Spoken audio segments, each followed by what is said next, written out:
9 నెలలుగా చంద్రబాబు నాయుడు గారి నేతృత్వంలోని కూటమి సర్కార్ కొన్ని విధానాలు, కొన్ని నిర్ణయాలు గనక చూస్తూ ఉంటే, అరే అసలు ఇంత ఈజీగా ఈ పని చేయొచ్చా?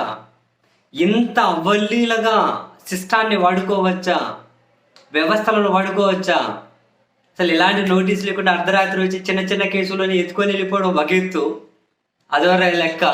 మరొక వైపు నీ పాసు గల సీనియర్ ఐపీఎస్ అధికారులను, డీసీ ర్యాంక్ ఉన్న వాళ్ళను అసలు కారణాలు కూడా పెద్ద పెద్ద కారణాలు కూడా లేకుండా టకా టకా టకా టకా సస్పెండ్ చేసి ఇప్పటికి 5 మంది ఐపీఎస్లను ఏమో సస్పెండ్ చేశారు.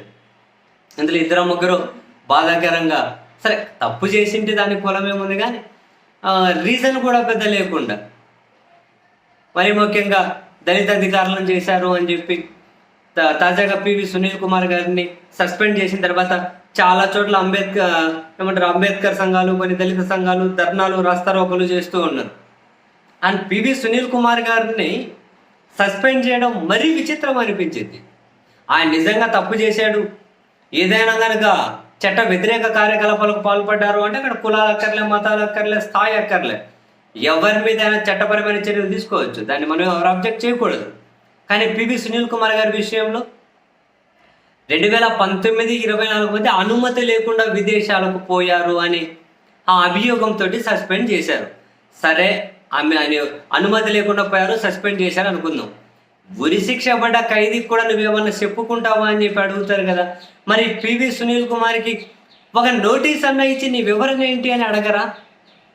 ఆయన ఇచ్చిన వివరణ సంతృప్తికరంగా లేకపోతే అప్పుడు కదా సస్పెండ్ చేయాలి. ప్రభుత్వాల నుంచి అనుమతి తీసుకోకుండా ఐపీఎస్లు, ఐఏఎస్లు ఎవరు వెళ్ళరు. అండ్ ఈరోజు ఒక ప్రధాన పత్రికలో రాసుకుంటూ వచ్చిన దాని ప్రకారం 19-24 మధ్య వాళ్ళ కొడుకు పాపం అమెరికాలో చదువుకుంటూ ఉన్నారట.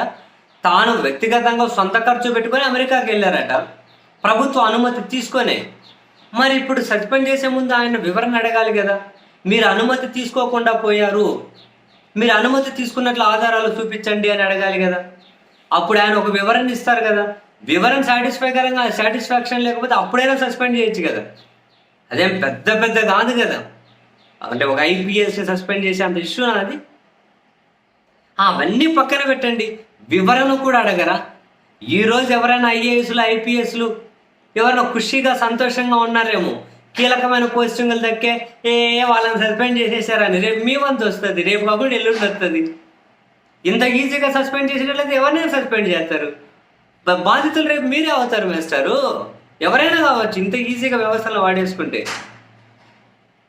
ఈరోజు ఒక పత్రికలో రాశారు, 2018లో అంట భాస్కర్ అనే ఒక ఐఏఎస్ అధికారి 2018 మార్చిలో ఎలాంటి అనుమతి తీసుకోకుండా విదేశాలకు వెళ్తే చంద్రబాబు నాయుడు గారి గవర్నమెంట్లో ఆయన విదేశాలకు వెళ్ళి వచ్చిన సంవత్సరం తర్వాత, అంటే 2019 మార్చిలో 2018 మార్చిలో ఆయన విదేశాలకు వెళ్తే 2019 మార్చిలో ఆయన విదేశాలకు వెళ్ళిందని రాటిఫై చేసుకుంటూ సర్కారు ఉత్తర్వులు ఇచ్చిందట. సంవత్సరం తర్వాత ఓకే అని చెప్పి ఉత్తర్వులు ఇచ్చారట. అప్పుడు కూడా అలాంటి వీళ్ళు ఒక అధికారి అనుమతి తీసుకొని వెళ్ళినా కూడా లేదు, అనుమతి తీసుకోలేదు అని చెప్పి సస్పెండ్ చేశారు. వివరణ అడగకపోవడం అన్నీ పక్కన పెట్టండి, కనీసం వివరణ అడగరా? ఒక ఐపీఎస్ను ఎవరినైనా అడగాలి ఇక వివరణ. సస్పెండ్ చేసే ముందు మీ వివరణ ఏంటి? ఆ వివరిస్తే ఆయన ఇస్తాడు కదా ఆధారాలు అవి ఇవి. ఇంకా అప్పుడు సస్పెండ్ చేయడం కుదరదా? ఎవరినో ఒక రాజకీయ నాయకుడిని సాటిస్ఫై చేయాలి, ఇంకెవరినో సాటిస్ఫై చేయాలి. అలా కావాలనుకుంటే ఇట్లా సస్పెండ్ చేసుకుంటూ తీసుకుంటూ వెళ్ళిపోవడమేనా? ఎంత ఈజీనా? ఎవరు స్వేచ్ఛగా బ్రతికే పరిస్థితి కూడా లేదా? చిన్న చిన్న కేసులకు అర్ధరాత్రులు జైలుకొచ్చి ఎత్తకపోతారు. ఇట్లా ఏమొచ్చాయి? అసలు వివరణ కూడా ఆడకుండా సస్పెండ్ చేస్తారు. ఎట్లా అర్థం చేసుకోవాలి వీటిని? ఎలాంటి ప్రమాదకరమైన సంకేతాలు ఇవన్నీ సమాజానికి? అందరూ బాధితులే అవుతారు. ఈరోజు సంతోషపడేవాడు రేపు బాధితుడే అవుతాడు. వ్యవస్థ ఒకరి ప్రయోజనాల కోసం, ఒకరి సాటిస్ఫాక్షన్ కోసం వ్యవస్థ పనిచేయకూడదు. ఏందో అబ్బా, నిజంగా ఆశ్చర్యం వేస్తుంది.